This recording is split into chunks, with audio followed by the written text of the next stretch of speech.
What if everything you've been taught about human history is just the edited version? The Bible whispers about them. Ancient tablets carve their names in stone. Entire civilizations hint at their presence, but somehow they've vanished from the official story. The Nephilim. Were giants the first inhabitants of Earth? It's the question historians won't touch, and the one secret that could rewrite everything we think we know. You see, we're not talking about myths or bedtime stories here. We're talking about beings so large, so powerful, they were feared by gods and men alike. Born of divine beings and human women, these giants were said to rule the earth before the great flood washed them away, or so we're told. But what if they weren't wiped out? What if they never left?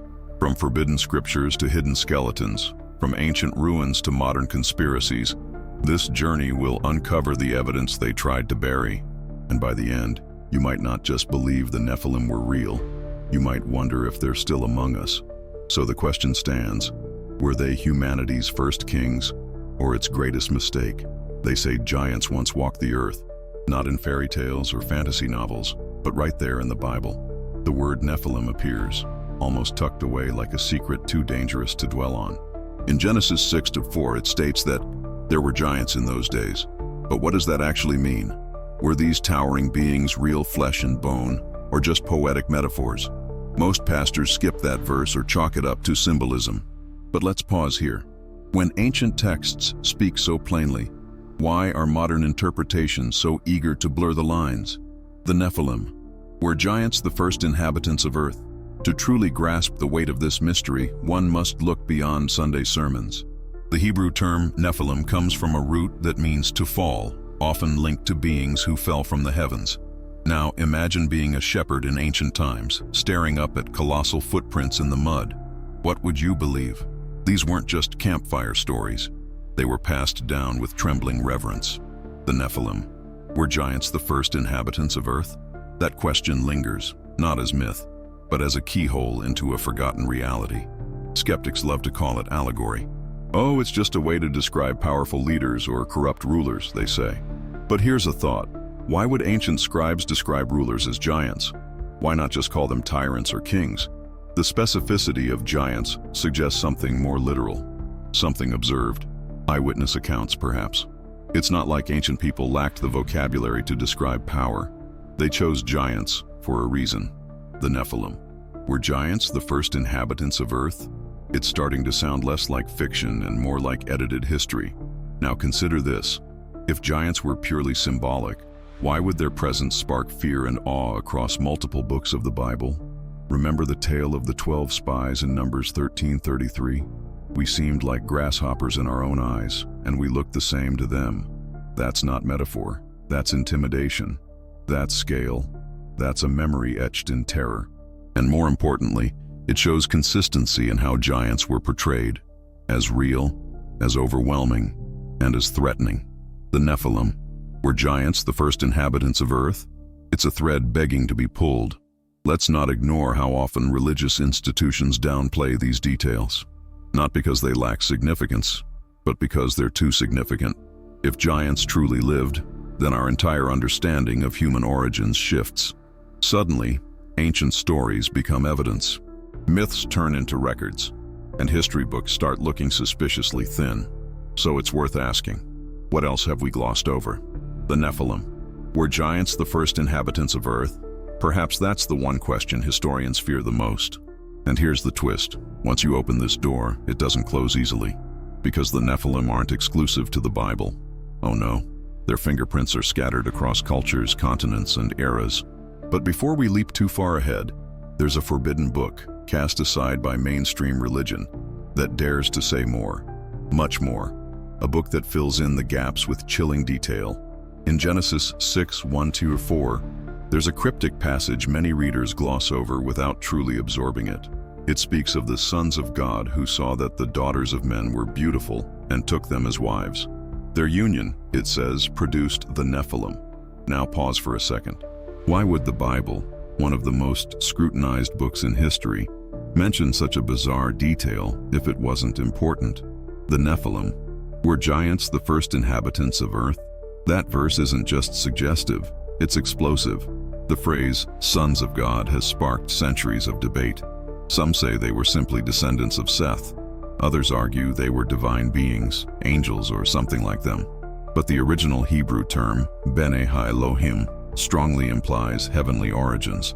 So if celestial beings truly mingled with humanity, creating offspring, wouldn't that explain the sudden appearance of beings of immense size, strength, and perhaps unnatural intellect? The Nephilim. Were giants the first inhabitants of Earth? That question starts to sound more like an answer. This passage doesn't stand alone. It's not a one-off anomaly. The Book of Numbers, Deuteronomy, even the apocryphal texts repeat this idea of a giant bloodline, living, conquering, and terrifying. Some argue that Genesis is simply poetic, an origin story metaphor. But look at how the text is structured. It's detailed, precise, and strangely unapologetic about its content. There's no suggestion that this is symbolic. No, this could be taken at just, here are the facts. Now deal with them. The Nephilim. Were giants the first inhabitants of Earth? It's like a whisper from the past daring us to believe. But let's look at context. In ancient Jewish thought, these beings were not just giants in size, they were abominations. They blurred the sacred line between divine and human, and their existence was a sign of corruption on Earth. That corruption, in fact, becomes the justification for the Great Flood. Yes, that flood. So, let's connect the dots. Divine beings, plus human women, Nephilim, uncontrollable chaos, total reset. The Nephilim. Were giants the first inhabitants of Earth? Maybe they were the reason we had to start over. Modern readers often find this hard to swallow. Understandably so. It's far removed from the sanitized Sunday school version of Genesis. But when read with fresh eyes and an open mind, it becomes clear that something profound, and possibly very literal, is being described. A genetic disruption, a celestial interference, a breach in the natural order. And suddenly, the idea of giants doesn't sound so primitive after all. The Nephilim. Were giants the first inhabitants of Earth? Maybe the ancients knew what we've forgotten. Yet this idea wasn't forgotten by everyone. There's a text, long banned and buried, that dives even deeper into this event. A book filled with names, deeds, and consequences too unsettling for institutional religion to accept. It expands the story of Genesis into something far darker and far more detailed. Buried for centuries and excluded from most versions of the Bible, the Book of Enoch offers a version of history that's almost too wild to believe, yet eerily consistent with ancient myths worldwide. It tells of the Watchers, angels sent to observe humanity, who defied divine law by descending to earth and taking human wives. From their union came the Nephilim, described as monstrous giants who devoured everything in their path. The Nephilim. Were giants the first inhabitants of Earth? According to Enoch, they weren't just inhabitants. They were a threat to all creation. The Book of Enoch names names. These fallen angels weren't vague beings. They had identities, ranks, and even specializations. Semyaza, their leader, is portrayed as the one who convinced the others to rebel. Azazel, another key figure, is blamed for teaching humanity forbidden knowledge, warfare, sorcery, and vanity. The result? A world spiraling into chaos, corruption, and violence. It's not just a cautionary tale. It reads like an ancient report of contamination. The Nephilim. Were giants the first inhabitants of Earth, or were they the byproduct of a celestial crime? And here's where things get really strange. These hybrids, part divine, part human, grew to enormous size, with appetites to match. Enoch says they consumed not only animals, but humans, and eventually, even each other. Cannibalism, bloodshed, and genetic perversion ran rampant. It's like something out of a dystopian horror movie. But this isn't fiction. This is an ancient religious manuscript once revered by early Christians. The Nephilim. Were giants the first inhabitants of Earth? Or were they the reason Earth became a battlefield? Now imagine the implications. If beings like the Watchers existed, and they corrupted the Earth's bloodline, then our entire concept of pure humanity becomes shaky. What if remnants of that bloodline still run through us today? What if that divine contamination never fully disappeared? Some geneticists have even suggested that modern humans carry strange genetic markers with no clear origin. Coincidence? Maybe. But when paired with Enoch's claims, it adds an eerie layer of credibility. The Nephilim. Were giants the first inhabitants of Earth? Or did they leave behind more than just legends? It's no wonder the Book of Enoch was suppressed. Early religious leaders feared its contents, too controversial, too detailed, too dangerous. Some even believed it revealed secrets humanity wasn't ready for. And honestly, can you blame them?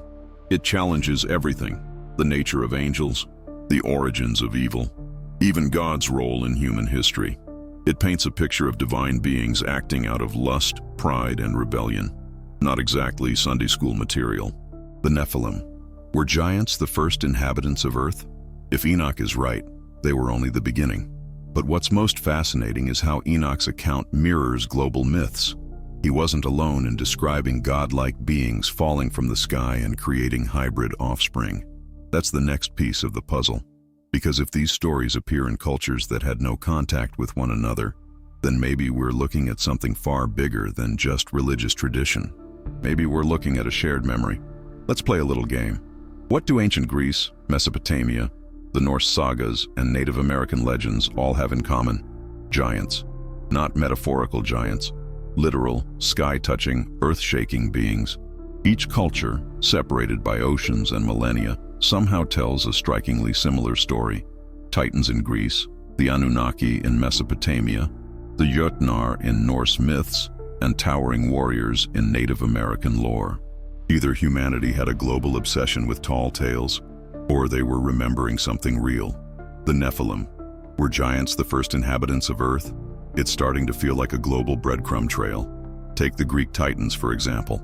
Born of Gaia and Uranus, these beings were said to rule the Earth before the Olympian gods. Massive, powerful, and eventually overthrown, they echo the idea of an ancient race that had to be erased to restore balance. Sound familiar? It mirrors the Nephilim narrative almost perfectly. A mighty race brought low by divine judgment.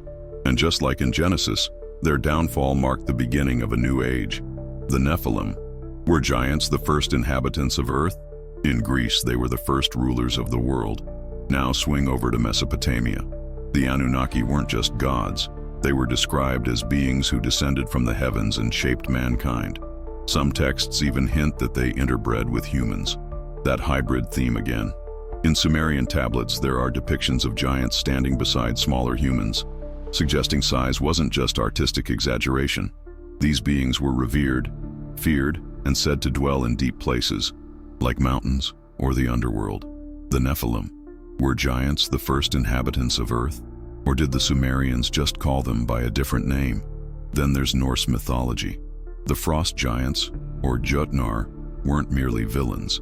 They were primordial beings, born before the gods, living at the edges of the world. Some even mated with the gods themselves, producing offspring that blurred divine lines. Sound familiar? Again, we see the theme of powerful, chaotic giants who needed to be subdued to establish cosmic order. Ragnarok, their prophesied return, mirrors the idea of a buried race waiting to rise. The Nephilim. Were giants the first inhabitants of Earth? The Norse seem to think they were here long before Odin sat on his throne. Let's not forget the stories passed down by Native American tribes. The Paiutes, for instance, speak of the Siteka, a race of red-haired, cannibalistic giants who terrorized the land. According to legend, the local tribes eventually wiped them out by trapping them in a cave and setting it ablaze. And guess what? Archaeologists later found oversized bones and red hair in that exact location. Lovelock Cave, Nevada. It's all too specific to ignore. The Nephilim. Were giants the first inhabitants of Earth? The legends sure seem to agree. It's easy to dismiss these stories as symbolic or exaggerated. But when cultures with no contact, no shared language, and no historical crossover all describe the same thing, that's not myth, that's memory. A shared remembrance of beings too large and too different to forget. And while mainstream archaeology prefers to look the other way, the evidence, scattered, fragmented, but persistent, keeps whispering.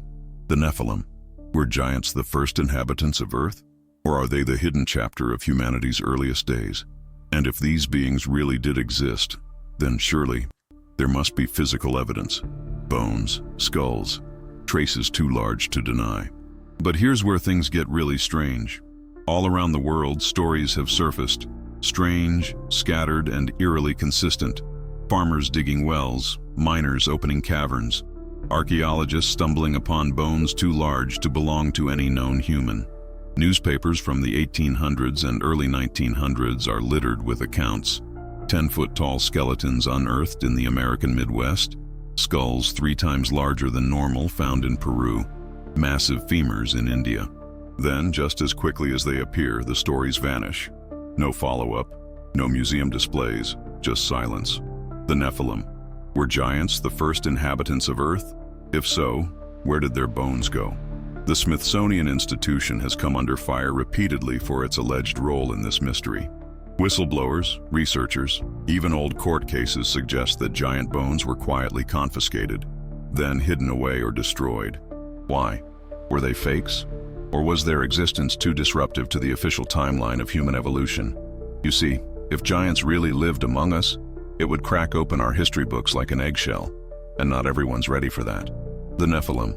Were giants the first inhabitants of Earth? Perhaps the evidence did exist, until someone made sure it didn't. But before we cry conspiracy, let's look at the patterns.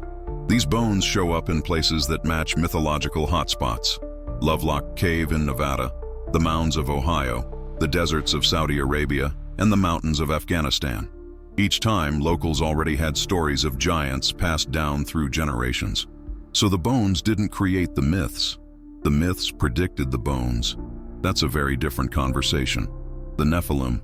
Were giants the first inhabitants of Earth? It's beginning to sound like the myths were just memories. Even photographs exist. Grainy black and white shots of excavations showing skeletons too massive to ignore. Of course, critics say they're faked, but digital analysis has shown some of these to be unedited, authentic, pre-Photoshop images. Still, they're dismissed. Must be a hoax, they say. It's funny how quickly we label something a lie when it threatens everything we think we know. But truth has a funny way of surviving. Whispers in old archives, testimonies in forgotten diaries. The Nephilim. Were giants the first inhabitants of Earth? Maybe the truth isn't gone, it's just buried. Let's not forget modern military encounters. There are whispers, rumors of soldiers in Afghanistan encountering something terrifying in the caves.